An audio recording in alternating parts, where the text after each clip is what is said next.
mengatakan adanya pemukulan yang dilakukan oleh terdakwa berdasarkan cerita dari anak korban bahwa kesaksian demikian tersebut termasuk kesaksian testimoni de auditu sehingga layak untuk dikesampingkan sebab keterangan saksi-saksi tersebut tidak memenuhi syarat sebagaimana yang diatur dalam ketentuan pasal 1 angka 26 KUHP. Menimbang bahwa menurut pendapat ahli Reza Indragiri Amril tentang kualitas keterangan saksi yang masih berusia kanak-kanak. Secara umum memang anak-anak termasuk dalam salah satu kelompok individu yang validitas atau kualitas keterangannya acap diragukan.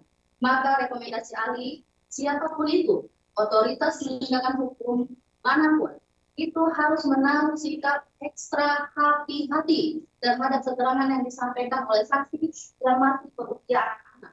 Ekstra hati-hati pada kualitasnya, baik itu akurasi maupun kelengkapan keterangan yang disampaikan oleh para anak saksi tersebut.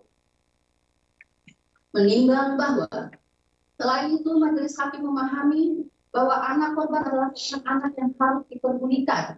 Namun, kepedulian tersebut tidaklah dapat dilakukan dengan melanggar ketentuan peraturan perundang-undangan dengan memaksakan, membenarkan apa yang ditumpahkannya hanya dengan asumsi bahwa seorang anak pasti bersifat polos dan tidak mungkin berbohong, sementara dari sisi hukum tidak terdapat bukti yang mendukung keterangannya. Menimbang bahwa KUHP menyatakan keterangan saksi yang bernilai sebagai alat bukti adalah yang diterangkan dan dinyatakan di depan persidangan mengenai apa yang didengar atau dialaminya, serta menyatakan keterangan saksi yang berdiri sendiri dapat diterima sebagai alat bukti yang sah jika didukung dengan alat bukti yang lain. Selanjutnya, Yahya Harahat menerangkan bahwa keterangan beberapa orang saksi dapat diterima sebagai alat bukti yang sah jika keterangan para saksi tersebut bersesuaian dan saling berhubungan, sehingga saling menguatkan tentang kebenaran atau kejadian tertentu, sehingga jika keterangan para saksi saling bertentangan, maka keterangan para saksi tersebut tidak mempunyai nilai pembuktian, sehingga keterangan para saksi yang bertentangan harus dikesampingkan untuk pembuktian suatu perkara. Keterangan saksi tidak melekat sifat pembuktian yang sempurna dan juga tidak melekat di dalamnya sifat kekuatan pembuktian yang mengikat dan menentukan. Pada intinya, alat bukti saksi sebagai alat bukti yang sah mempunyai nilai pembuktian yang bebas, sehingga nilai kekuatan pembuktian alat bukti saksi bergantung pada penilaian hakim. Menimbang bahwa keterangan terdakwa di persidangan pada pokoknya menerangkan bahwa terdakwa tidak pernah melakukan perbuatan pembukulan menggunakan sapu hidup terhadap korban, dan hal tersebut dibuatkan oleh keterangan saksi Lilis Herlina Dewi, saksi Sana Ali, dan saksi Nur Aisyah yang dihadirkan oleh penuntut umum.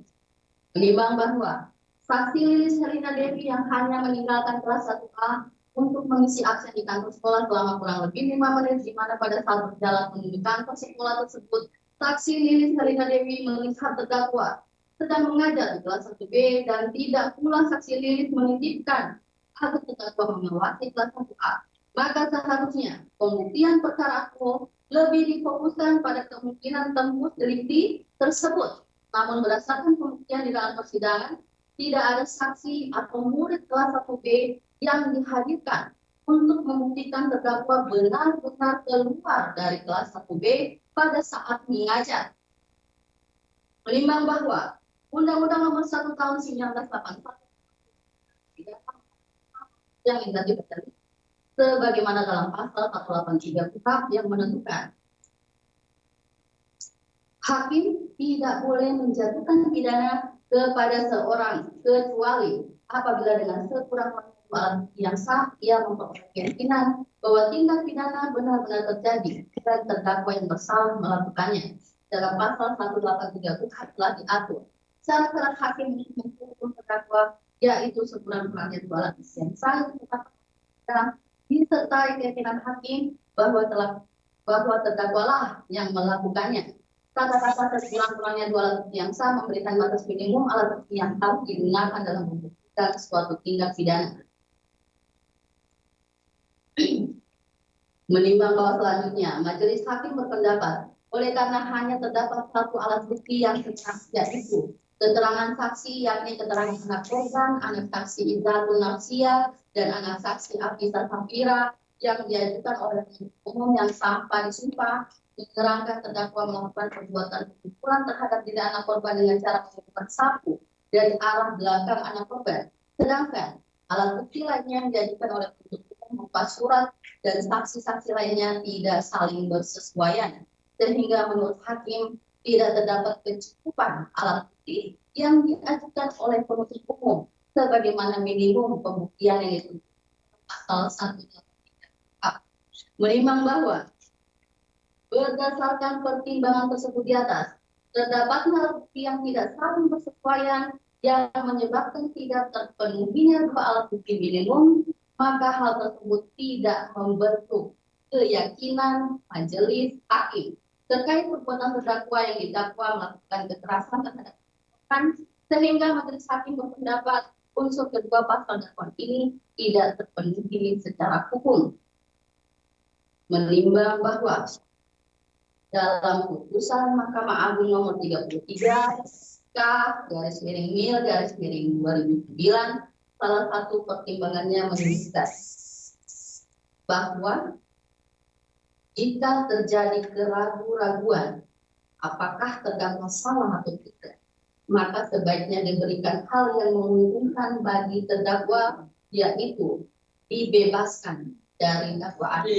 Hal ini sejalan dengan hakim hukum. Lebih baik membebaskan 1.000 orang yang bersalah daripada menghukum satu orang yang tidak bersalah. Menimbang bahwa oleh karena salah satu unsur dari pasal 80 ayat 1 6C Undang-Undang Republik Indonesia nomor 35 tahun 2014 tentang perubahan atas Undang-Undang nomor 23 tahun 2002 sebagaimana telah diubah menjadi Undang-Undang nomor 13 tahun 2016 tentang penetapan pemerintah, pengganti Undang-Undang nomor 1 tahun 2016 tentang perubahan kedua atas Undang-Undang nomor 23 tahun 2002 tentang perlindungan anak tidak terpenuhi, maka terdakwa haruslah dinyatakan tidak terbukti secara sah dan meyakinkan melakukan tindak pidana sebagaimana didakwakan dalam dakwaan alternatif 1, sehingga terdakwa haruslah dibebaskan dari dakwaan tersebut. Menimbang bahwa oleh karena dakwaan alternatif 1 tidak terbukti, selanjutnya majelis hakim akan mempertimbangkan dakwaan alternatif kedua sebagaimana diatur dalam pasal 351 ayat 1 KUH pidana yang unsur-unsurnya adalah sebagai berikut. Unsur ke-1, barang siapa. Menimbang bahwa unsur barang siapa yang dimaksudkan dalam perkara ini adalah orang pribadi atau orang tersebut sengaja dilakukan ke dunia ini sebagai sebuah hukum yang dapat dimintakan pertanggungjawaban atas perbuatan atas tindakannya yang dihadirkan ke persidangan sebagai terdakwa karena telah didakwa melakukan suatu tindak pidana. Menimbang bahwa dalam persidangan telah didapat seorang bernama Suciari SPD binti Sudiharto dengan identitas sesuai dengan saksi serta telah pula diakui oleh terdakwa sebagai dirinya sendiri yang diajukan dalam perkara ini, sehingga dalam perkara register dengan nomor 104 2024 P Anggolo ini tidak terdapat kesalahan orang yang diajukan ke persidangan. Menimbang bahwa berdasarkan pertimbangan di atas, maka unsur barang siapa telah terpenuhi, namun oleh karena unsur ini merupakan unsur yang tidak dapat berdiri sendiri, sehingga untuk membuktikan terdakwa bersalah melakukan tindak pidana yang didakwakan kepadanya, telah terlebih dahulu membuktikan unsur-unsur lain dalam pasal dakwaan ini. Unsur kedua, melakukan penganiayaan. Akhirnya terkait dengan unsur kedua ini, majelis hakim mengambil alih seluruh pertimbangan hukum dari pasal dakwaan alternatif pertama. Menimbang bahwa oleh karena salah satu unsur dari pasal 351 ayat 1 KUHP tidak terpenuhi, maka terdakwa haruslah dinyatakan tidak terbukti secara sah dan meyakinkan melakukan tindak pidana sebagaimana didakwakan dalam dakwaan alternatif kedua, sehingga terdakwa haruslah dibebaskan dari dakwaan tersebut.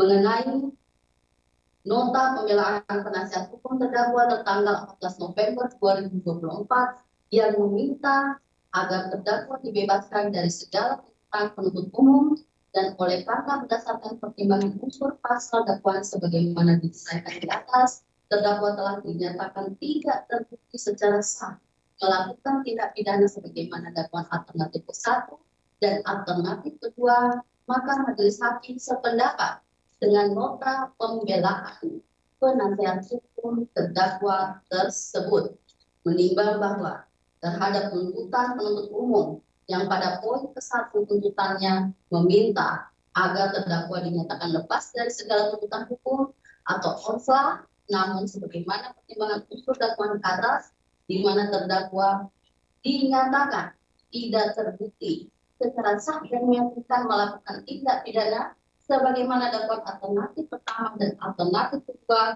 maka majelis hakim tidak sependapat dengan tuntutan penuntut umum.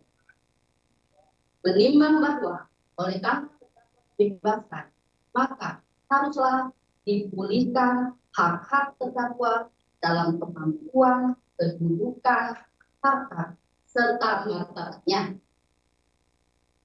Menimbang bahwa barang bukti berupa satu pasang baju seragam SD dengan baju lengan pendek motif batik dan celana panjang warna merah yang telah disita dari saksi Nur Fitriana, maka perlu ditetapkan agar barang bukti tersebut dikembalikan kepada saksi Nur Fitriana. Menimbang bahwa barang bukti berupa satu buah sapu hijau merek Idovi Star warna hijau yang telah disita dari saksi Lilis Luna Dewi, maka perlu ditetapkan agar barang bukti dikembalikan kepada saksi Lilis. Menimbang bahwa oleh karena terdakwa dibebaskan, maka biaya perkara dibebankan kepada negara mengingat pasal 191 ayat 1 Undang-Undang Nomor 8 Tahun 1981 tentang hukum acara pidana serta peraturan perundang-undangan lain yang bersangkutan. Silakan, saudara.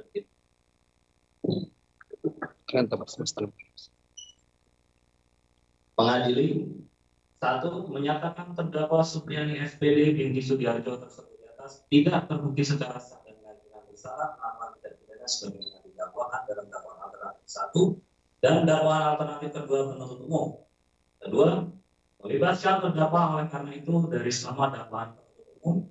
3. Memulihkan hak-hak terdakwa dalam pengakuan, kedudukan, harta serta martabatnya.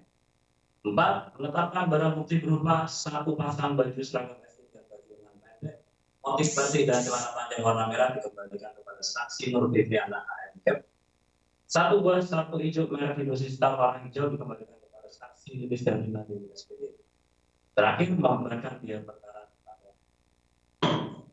Demikian diputuskan dalam musyawarah majelis hakim pengadilan negeri Aceh pada hari Senin tanggal 18 November 2024 oleh Stefirus Esa sebagai direktur ketua, Siti Fatmawati alias SMH dan Sigit dari Ketua Esa masing-masing dari anggota, yang diucapkan dalam sidang terbuka umum pada hari Senin, tanggal 25 November 2024 oleh Hakim Ketua yang didampingi para hakim anggota tersebut, dibantu oleh Timbul Wahwono Esa, Panitera Pengganti pada Pengadilan Negeri Aceh serta dibantu oleh Ujang Sutisna Esa, Bustani dan Arifin Esa, dan Nur Dalika Dinasari Esa MH umum, dan terdakwa didampingi oleh penasihat hukumnya. Baik ya, atas putusan ini baik penuntut umum maupun terdakwa melalui penasihat hukumnya memiliki haknya. Dan demikian seluruh rangkaian sidang dinyatakan selesai. Sidang